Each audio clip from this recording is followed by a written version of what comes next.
Hi, I'm Michael Peart, professional recurve archer and Olympic reserve, and we're going to talk about how to archery draw, or in correct language, how to draw a bow. Place both hands on the bow and I raise my hands up just above my shoulders and draw back and down, obviously normally facing towards the target. What you don't want to do, and what we often see, people find it easier, sometimes especially on a compound bow to get it over that peak weight, is to come right up in the air and pull down like this and then drop down to the target.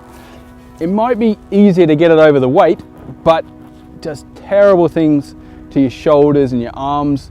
Most people cause an injury if they keep shooting that way. And most importantly, it's a safety risk, because if I let go of the string in this position, the arrow is just going to disappear hundreds of meters. So best to keep the hands flat, both of them at the same height, draw up, aim at the target and take your shot.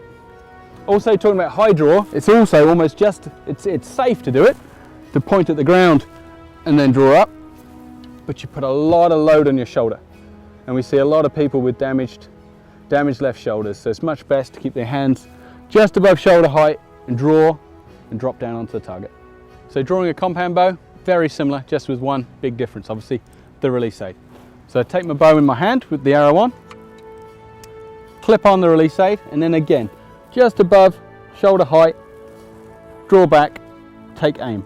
It's only once I've taken aim and I'm aiming at the target, I then put my thumb on the trigger. Because one of the fears is if you're drawing up the bow and your thumb is anywhere near the trigger, if it was to go off here, boom, the arrow's gone and it's going to have gone hundreds of meters, and obviously you've got a big safety risk, not to mention you've lost your arrow. So you can see with both a compound and a recurve, you want your both hands just above shoulder height, draw, and then come into anchor and take aim. So that's how to draw a bow.